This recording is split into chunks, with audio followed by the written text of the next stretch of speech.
Hello and welcome to KLM Institute. In today's news, we bring you one of the most significant updates in global politics: why the United Kingdom's recent decision on Palestine is making headlines around the world and what it could mean for the future of the Middle East. Just days ago, the UK government made a powerful announcement. Prime Minister Keir Starmer said that the United Kingdom is ready to officially recognize the State of Palestine at the United Nations General Assembly in September. This would make the UK one of the most influential countries in the world to take such a step, especially as a permanent member of the UN Security Council. But this recognition comes with a condition. The UK says it will only go ahead if Israel takes clear actions, including agreeing to a lasting ceasefire, stopping further expansion of settlements in the West Bank, and recommitting to a peaceful two-state solution. This is the first time the UK has linked official recognition of Palestine to specific political steps by Israel. Now let's understand why this move is so important. Historically, the UK played a major role in shaping the Middle East, especially after the Balfour Declaration and during its control over Palestine under the British Mandate. That's why many see the UK's decision now not just as political, but deeply symbolic. It shows that Britain is trying to correct its past and take a more balanced role in resolving one of the world's longest-running conflicts. More than 140 countries already recognize Palestine. But when a country like the UK steps forward, it changes the game.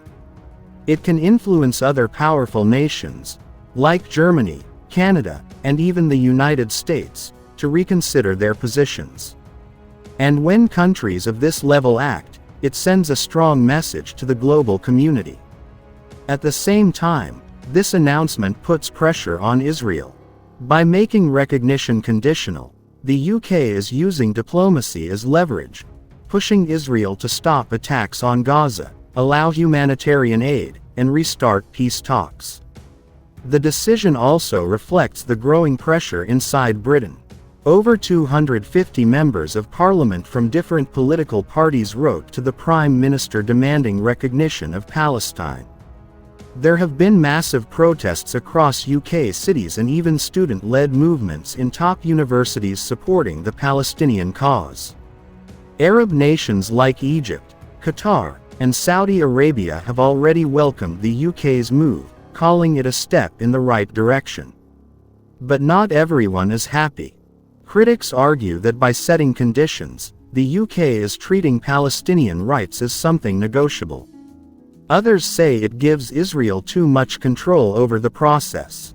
Some British families with relatives held hostage by Hamas are also upset. They feel the UK is moving ahead without making the release of hostages a priority.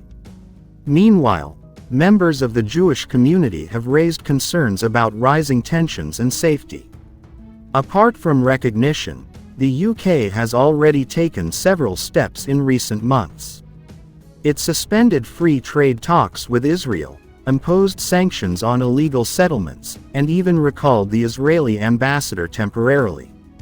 On the humanitarian side, the UK announced a special rescue mission, bringing injured and sick children from Gaza to receive urgent medical treatment in UK hospitals under the NHS.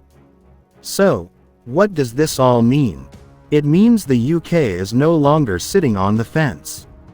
It's trying to take a more active role in pushing for peace. Whether or not you agree with the timing or the conditions, there's no doubt this marks a major shift in British foreign policy. To sum up, Britain's stance on Palestine is not just about recognition. It's about historical responsibility, international leadership, and political strategy. It could help reshape global opinion, influence future peace talks, and bring new hope to millions affected by the ongoing conflict. That's all for now. Stay tuned to KLM Institute for more updates on this and other important global stories.